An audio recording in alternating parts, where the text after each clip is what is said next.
Phone কৰিলে বোলে বজাৰ কৰোঁগৈ বুলি ক'লে আৰু তাৰপৰা পেণ্ট চেমিজ নাই বোলে আনোগৈ তেনেকৈ বুলি ক'লে। পোনে পোনে দুই যুৱতী আহিছিল ড্ৰাগছ আসক্ত অয়ন গোস্বামী আৰু মাক ঝৰ্ণা গোস্বামী বাস কৰা সদৰ থানাৰ কাষৰ এই ফ্লেটটোলৈ।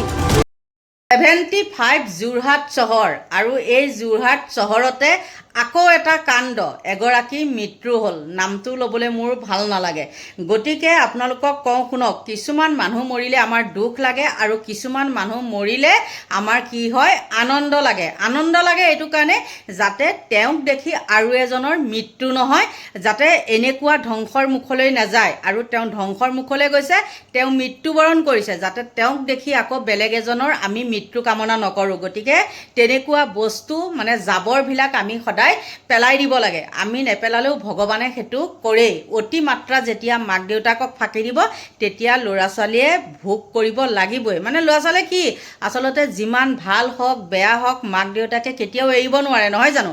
কিন্তু সকলো ক্ষেত্ৰতে অন্ধ হ'লেও নহ'ব।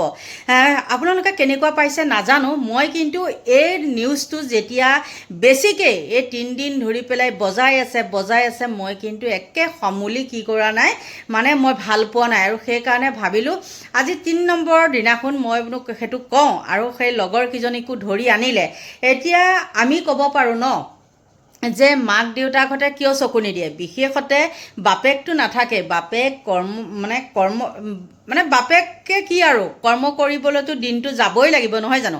আৰু নহ'লে ঘৰখন পোহপাল দিব কেনেকৈ? বিশেষতে কি হয় মাকগৰাকী। আৰু এনেকুৱা ল'ৰা ছোৱালী অভদ্ৰ, মাক দেউতাকৰ কথাও একেবাৰে নুশুনে আজিৰ যুগৰ। সঁচা কথা ক'বলৈ গ'লে আজিৰ যুগৰ। আৰু কি ক'ব, মদ ভাং ড্ৰাগছে সকলোখিনি শেষ কৰিছে। আপোনালোকে দেখি আহিছে উঠি অহা নৱপ্ৰজন্ম মুঠতে এই বিজেপি চৰকাৰৰ দিনত এই ড্ৰাগছৰ বেহাত একদম সকলো শেষ। অকল ড্ৰাগছে নহয়, মদ ভাং যোৱা মানে অনেক আৰু। গতিকে আপোনালোকক ক'বলৈ পাই এইটোৱে ভাল লাগিছে, তেওঁলোকৰ সেই ওচৰ চুবুৰীয়া মানুহেও সেইজনে যোনজনে হত্যা কৰিছে সেইজনৰ কথাও কৈছে।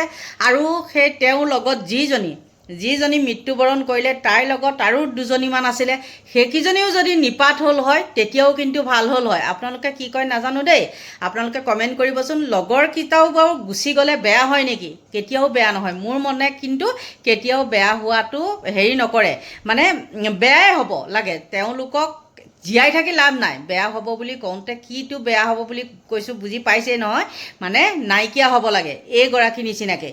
গতিকে মাক দেউতাকক ফাঁকি দিলে ল'ৰা ছোৱালী কেতিয়াও উন্নতি কৰিব নোৱাৰে। আৰু ওচৰ চুবুৰীয়াই কৈছে সেই ছোৱালীজনীয়ে কোনোবা মনালিছা বুলি এজনীয়ে মাতি আনিছেগৈ বুলি যে চাফাই দি আছে, সেইটো হেৰি নহয়, এদিনতে অহা নাই। তেওঁলোক তাত আহিয়ে থাকে। মানে সেই ৰুমটো, সেই ল'ৰাটোৰ সেই ৰুমটো কি হ'ল, মানে সেইবিলাকৰে ঘাটি, বেয়া কামৰে ঘাটি। আৰু সেই ল'ৰাই মাকক কেয়াৰেই নকৰে। গতিকে বন্ধু বান্ধৱীসকল, এইবিলাকৰ লগত আমি কি কৰিব মানে চকু পানী টুকি কিবা লাভ আছে নেকি? আৰু মই এই নিউজবিলাককো ভাবোঁ দেই, এনেকুৱা ফাল্টু নিউজ বাৰু কিয় দি থাকে? সেই যে 75ৰ বুঢ়া মানুহজন ঢুকাইছিলে মনত আছেনে? সেই তেতিয়াও তেনেকৈ হেৰি কৰি আছিলে, মানে একেবাৰে কি বুলি কয় আৰু মনৰ পৰা মচিব নোৱাৰা 75 সেই বৃদ্ধজন। আৰু এগৰাকীটো এতিয়া কি হৈ গ'ল নাজানো আৰু সেইখিনি কথা, সেইবিলাক মানে বাছ বিচাৰ কৰিবলৈও নাই। যি হৈছে মই কৈছোঁ ভালেই হৈছে, যি গুচি গৈছে তাত আৰু আমি চকু পানী টুকি পেলাই উঠি অহা সেই সৰু সৰু ল'ৰা ছোৱালীখিনিক আমি সেই নিউজবিলাক দেখাই থকাটো কেতিয়াও কামনা নকৰোঁ। বন্ধু বান্ধৱীসকল, সেই মানে কি বুলি ক'ম আৰু, ড্ৰাগছনো ক'ৰবাত এই ছোৱালী মানুহে খায়নে? আচৰিত নহয়নে বাৰু কওকচোন? আগতে সঁচা কথা ক'বলৈ গ'লে কি হয় জানে, মাইকী মানুহে যে এই কি বুলি কয় চুখা বুলি কয় নেকি, চাধা যে খায় যে চূণ আৰু চাধা যে মলি খায়, সেইবিলাক বস্তু খোৱা দেখিলে কি হয় একদম নিজকে বহুত হেৰি লাগে, ইছ ৰাম মাইকী মানুহে এইবিলাক খায়। এতিয়াও কিছুমান মাইকী মানুহে যে এই শিখৰ খায় কিবা খায়, এইবিলাক দেখিলে একেবাৰে মাথাই কাম নকৰা হয়। কি ধৰণৰ মানুহ? মাইকী মানুহেনো এইবিলাক খায়নে? তেনেকৈ ভাবোঁ, নহয় জানো? এতিয়া আকৌ তেওঁলোকে কি কৰিলে ড্ৰাগছতো ধৰা হ'ল। গতিকে বন্ধু বান্ধৱীসকল বহলাই নাথাকোঁ আৰু ক'ত কেনেকৈ কি হৈছে তেওঁলোকৰ লগৰীয়াই কি কৈছে, লগৰীয়া কেইজনীকো ধৰিলেগৈ দেই, আজি সেই কেইজনীকো ধৰিলেগৈ, তেওঁলোক পলাই আছিলে, ধৰিলে কিবা বৰুৱা চাৰিআলি নে কি তাত ধৰিলে। গতিকে আচৰিত লাগে, ইমান শিক্ষিত মানুহ থাকিলেও মানে কি হয় সেইবিলাকত চকু কাণ নিদিয়ে। আচলতে দিব কি, গোটেই মাতাল হৈ থাকে নহয় জানো, হাতত ডাল লৈ পেলাই মাতাল হৈ থাকে। আৰু মানুহবিলাকো আজিকালি কিবা ভয়াতুৰ নিচিনা হ'ল, আগৰ সেইটো নাই, মানে আগৰ যিটো ডাঙৰে সৰু শাসন কৰে সেই শাসনটো এতিয়া নাই। আৰু আপোনালোকে এতিয়া তাই মৰি গ'ল কাৰণেহে, তাই যদি কথা আপোনালোকে মাকক ক'বলৈ যোৱা হয়, মাকে কিন্তু আপোনালোককহে ক'বলৈ হয়। এই ঠিক তেনেকুৱাই গাৰ্জেণ্টৰ কাৰণেও বহু মানুহে নোকোৱাকৈ কিছুমান কথা থাকে। যি কি নহওক, ক'ত ধৰিলে, কি কথা, কেনেকুৱা ধৰণৰ তেওঁলোকৰ পৰিৱেশ, কি ক'ত মানে তেওঁলোকে গৈ পেলাই হেৰি কৰি থাকে, পাৰ্টি কৰে, আপোনালোকক দেখালোঁ, চাই। ঝৰ্ণা গোস্বামী ইয়াতে থাকে আৰু এই ল'ৰাটো কেতিয়াবা নাইকিয়া হৈ যায়, কেতিয়াবা আহি পেলাই আজি এমাহৰ পৰা ইয়াৰ এক্টিভিটিটো খুব আমি চাই আছোঁ তাৰমানে। আৰু চিকিউৰিটি মানুহে আমাক কোৱা মতে যে সি সদায় ৰাতি কেতিয়াবা 2টা-3টাত সোমায়। আৰু লেডিগৰাকী ঝৰ্ণা গোস্বামী কেতিয়াবা ৰাতি 3টা বজাত চিকিউৰিটি মানুহ মাতি পেলাই ক'ব মোৰ আলহী আহিছে খুলি দিব লাগে। আৰু ইয়াত ধৰণৰ বৰ বেলেগ ধৰণৰ ল'ৰা ছোৱালীৰ এক্টিভিটি আমি দেখি থাকোঁ।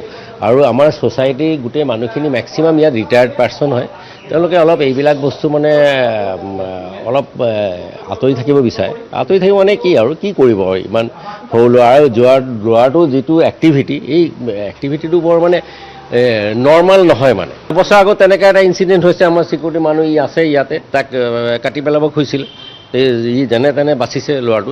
তাৰপিছত তেতিয়া আমি আৰক্ষীক জনোৱা হৈছিলে, প্লাছ আমাৰ মহিলাখিনি গৈ পেলাই আৰক্ষী অধীক্ষক মহোদয়ৰ অফিচতো গৈ পেলাই গোটেইখিনি মেম'ৰেণ্ডাম দি থৈ আহিছিলে। তাৰপিছৰ পৰা আৰক্ষী তৎপৰ হ'লে আজি এইটো ঘটনা নঘটিলেহেঁতেন। আৰু এইটো আমাৰ কাৰণে খুব পৰিতাপৰ কথা যে আজি যোৰহাটৰ 18 বছৰীয়া ছোৱালী এজনী ইয়াত এনেকুৱা এটা ইনচিডেণ্ট হৈ পেলাই মৃত্যুবৰণ কৰিব লগা হ'লে সেইটো বৰ পৰিতাপৰ কথা। মাক গুচি যায়, পুতেকে কোনোবা মানুহ আনি পেলাই যে আমাৰ চিকিউৰিটি মানুহখিনি কোৱা মতে তেনেকৈ এক্টিভিটি তেতিয়া বাঢ়ি যায়, তাৰমানে দম দিয়ে। আৰু কেইবাটা ল'ৰা থাকে লগত, আৰু ছোৱালীও থাকে, আহি পেলাই খুলিবই লাগিব। আৰু যোৱা বছৰ এইটো ইনচিডেণ্ট হোৱাৰ কাৰণে চিকিউৰিটি মানুহো ভয় কৰে। আৰু আগতে মানে আমাৰ তেনেকুৱা চিকিউৰিটি মানুহবিলাক বহুতে মানে এইকাৰণে ইয়াৰ পৰা গুচিও গৈছে।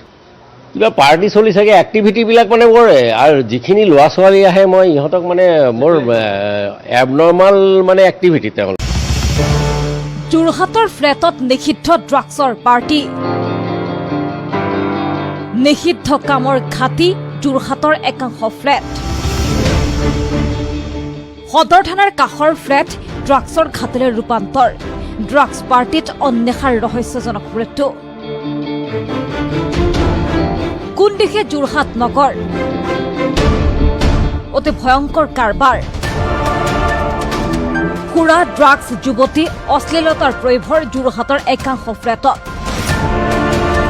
কাৰবাৰ ইমানেই নিকৃষ্ট পৰ্যায়লৈ গৈছে যে মাকৰ সন্মুখতে ড্ৰাগছৰ নিচাত মাতাল হৈ ভিন্ন যুৱতীৰ সৈতে চলাই অশ্লীল কাৰবাৰ।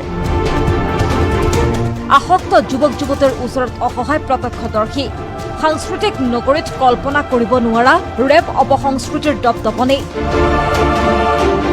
একালত ড্ৰাগছৰ কবলত পৰা অন্বেষা দীৰ্ঘদিন ৰিহাব চেণ্টাৰত থাকি অলপ সুস্থ হৈছিল, কিন্তু আসক্ত বান্ধৱী মনালিছাই অন্বেষাক লৈ আহিছিল ঘৰৰ পৰা, ঘৰত ফাঁকি দিছিল বজাৰ কৰিবলৈ যাওঁ বুলি। মানে 4:30মান বজাত তাইক মনালিছা বোলা ছোৱালী এজনীয়ে ঘৰৰ পৰা লৈ গৈছেহি স্কুটিত। তাৰপৰা মাকে ফোন কৰিলে বোলে বজাৰ কৰোঁগৈ বুলি ক'লে, আৰু তাৰপৰা পেন চেমিজ নাই বোলে আনোগৈ তেনেকৈ বুলি ক'লে।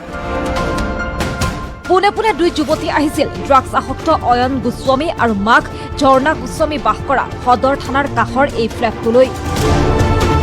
থানাখনৰ পৰা 500 মিটাৰ দূৰত এইটো ফ্লেট ড্ৰাগছৰ ঘাটি। ভাড়াত থকা ঝৰ্ণা গোস্বামীৰ অৱৰ্তমানত তেওঁৰ পুত্ৰই ড্ৰাগছ আসক্ত যুৱক যুৱতীক ফ্লেটলৈ মাতি চলাই ড্ৰাগছ পাৰ্টি। অকল ড্ৰাগছেই নহয়, নহ'বলগীয়া, লিখিব নোৱাৰা, বুজাব নোৱাৰা সকলো ঘটাই এই ফ্লেটটো। আৰক্ষী নিজেতো নেদেখেই, অৱগত কৰিলেও একো পদক্ষেপ নলয় হেনো। আমি থানাত এইবিলাক খান্দি ক'বলৈ মানে মই কৈছোঁ তেখেতক, তে ক'লে ঠিক আছে, আমি মানে অকণমান হেৰি হৈ আছে এতিয়া বৰ্তমান কাৰণে আমি কৰি দিম খালি লাহেকৈ। থানাটো মানে কৈ দিছিলে মাকে, যে কিবা তাক মানে কিবা ৰিহেবত দিছোঁ নে কিবা এটা এনেকুৱা তেনেকুৱা ৰাখিছে বোলে। অন্বেষা আৰু মনালিছা উপস্থিত হৈছিল ড্ৰাগছৰ এই ঘাটিত। ইতিপূৰ্বে বহুকেইজন যুৱক উপস্থিত হৈছিল ফ্লেটটোত। চলিছিল ৰেপ পাৰ্টি। সন্ধিয়ালৈ ঘূৰি যোৱা নাছিল বাবে মাকে ফোন কৰিছিল অন্বেষালৈ। মাকে ক'লে বোলে সেই হেল্ল' ফোন কৰিছে 8:30 মান বজাত ফোন কৰিছে আহিছনে? ফোন কৰিয়ে আছিলে বাৰু 8:30 মানত কৈছে বোলে আহিছনে? বোলে অঁ গৈ আছোঁ মা ঢাপকটা পাবহি হ'ল এনেকৈ বুলি কৈছে। আৰক্ষীৰ তদন্তত ওলোৱা তথ্য মতে এই ভাষ্য মিছা আছিল। অন্বেষা ফ্লেটৰ পৰা অহা নাছিল।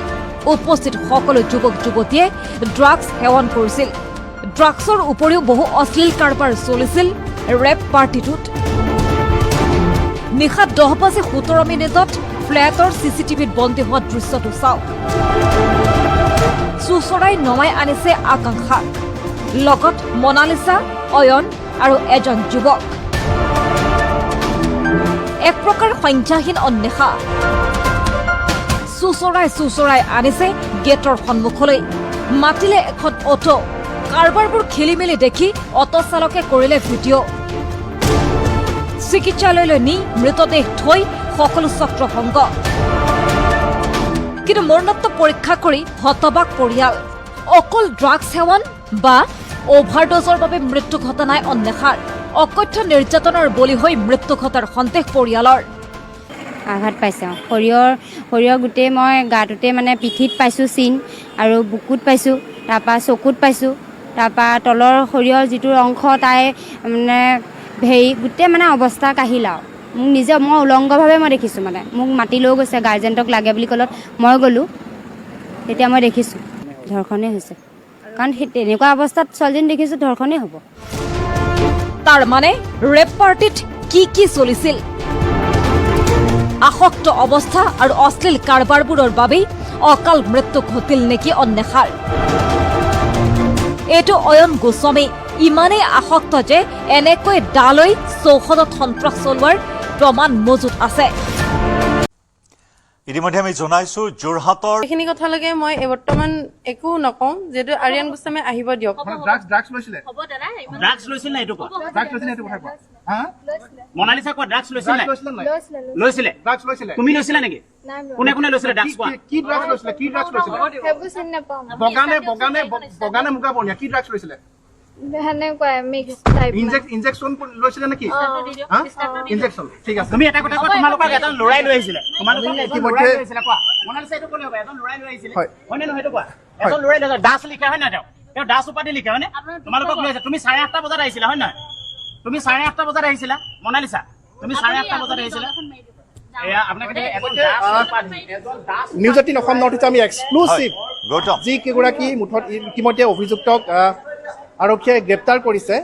হয়, আমি এক্সক্লুচিভলি তেওঁলোকৰ ভাষ্য আমি গ্ৰহণ কৰিছোঁ যে ড্ৰাগছ লোৱাৰ কথাটো স্বীকাৰ কৰিছে দুগৰাকী যুৱতী অৰ্পিতা আৰু আন এগৰাকী যুৱতীক ইতিমধ্যে আৰক্ষীয়ে গ্ৰেপ্তাৰ কৰিছে এই সন্দৰ্ভত। এগৰাকী যুৱতীৰ ড্ৰাগছৰ পাৰ্টিত মৃত্যু হোৱা সন্দৰ্ভত আৰু এজন যুৱকে ড্ৰাগছ দি থৈ গৈছিলে।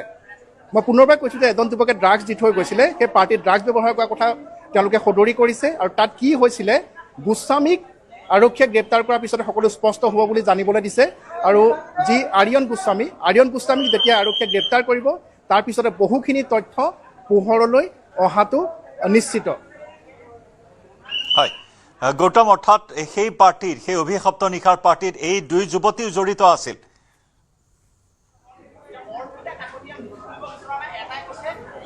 হয় হয় নিশ্চয়কৈ সেই অভিশপ্ত নিশাৰ যি পাৰ্টি হৈছিলে মই পুনৰবাৰ উল্লেখ কৰিছোঁ যে 5গৰাকীকৈ আছিলে। 3গৰাকী যুৱতী, ভুক্তভোগী যুৱতীগৰাকীক ধৰি 3গৰাকী যুৱতী আৰু 2জন যুৱক। আৰিয়ন গোস্বামী তেওঁৰ সৈতে আন এগৰাকী যুৱক আছিলে, 5জন আছিলে। তেওঁলোকে তাতে ড্ৰাগছ লৈছিলে, ড্ৰাগছ সেৱন কৰিছিলে সেই পাৰ্টিত। আৰু ড্ৰাগছ কেনেধৰণে লৈছিলে ইতিমধ্যে আমি অভিযুক্তৰ মুখেৰে আমি শুনা পাইছোঁ। আৰু কিন্তু কথা হ'ল গৌতম, যুৱতীগৰাকীৰ শৰীৰত আঘাতৰ চিন কেনেদৰে আহিল?